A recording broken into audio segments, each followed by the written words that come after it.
Hello everyone, this is Rich Wall, Coordinator of Instructional Technology at Mitchell College.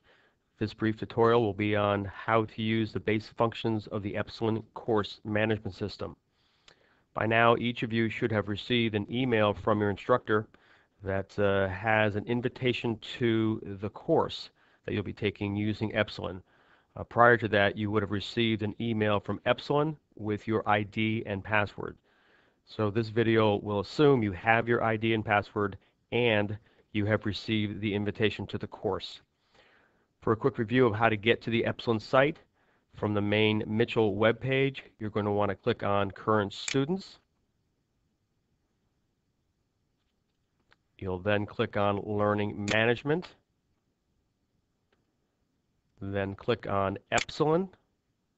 And this is where you'll enter your new Epsilen username and password that you have in the original email sent from the Epsilen system. Once you've entered in your username and password, click Login. You'll then be brought to a My Portal page. This is your individual page for you as you've logged into the Epsilen course management system. In order to get to the specific course you'll be taking, you'll want to click on the word Learning, then on the word Courses. And since you have not accepted the invitation just yet to enter the course, this is the screen of which you'll accept the invitation from your instructor to enter into the course. So all you're going to do here is click on the word Invitations. You'll see there's an invitation, in this particular case, from an instructor who's teaching Information Technology Literacy. The name of your course will be listed right here. You're going to want to go to the right and click on the green check mark.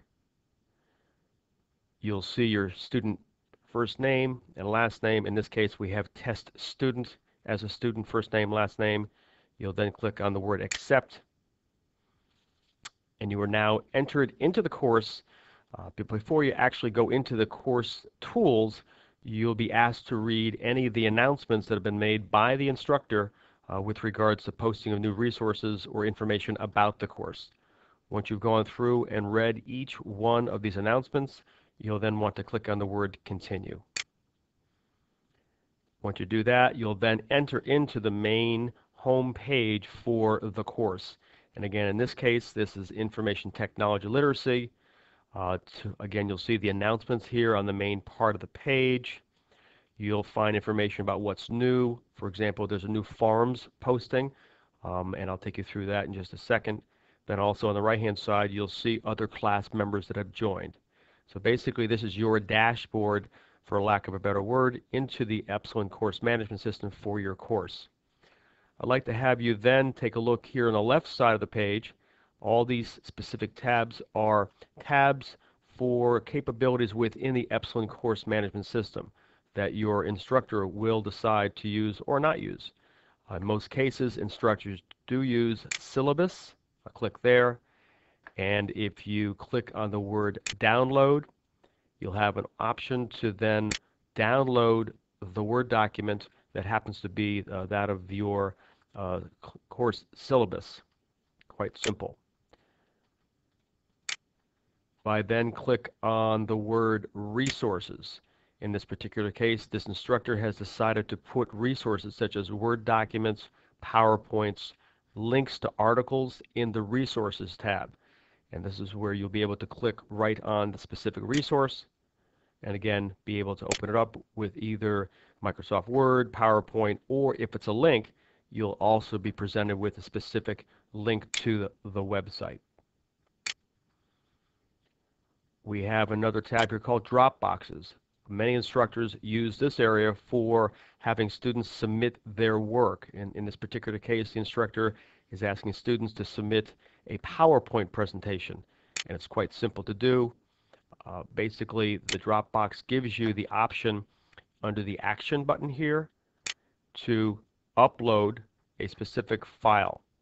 And once you do the upload, all you're doing is adding a file to the Dropbox, which then allows you to say to the instructor through an email, possibly, that you have uploaded your file.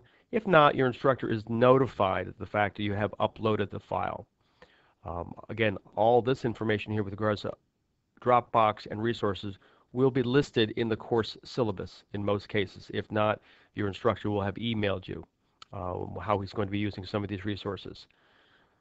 There's another tab called Announcements. Again, this is just a review. This is any of the announcements that the instructor has made since the course has started. You also have the ability to have course mail, and you can actually send the instructor an email, or actually have other students correspond back and forth. One of the drawbacks, though, with this email system is you cannot reply from your email. So, for example, if an email comes from the instructor to your Gmail account, you cannot reply. So you're going to have to email the instructor directly to the instructor's Mitchell email account. You can click on the word members. You can see who's also in your class. Some instructors may decide to create individual work groups, allowing students to work together within a specific group. Another function is forums. A lot of instructors use these extensively. A forum is really a posting of the start of a threaded discussion.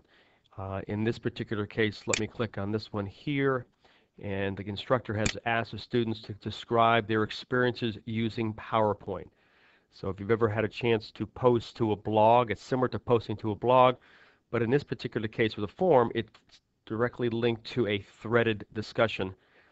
Some professors also have students collaborate and communicate directly back to other students within the thread.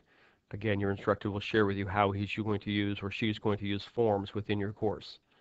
You also have instant messaging, or as some call it, chat.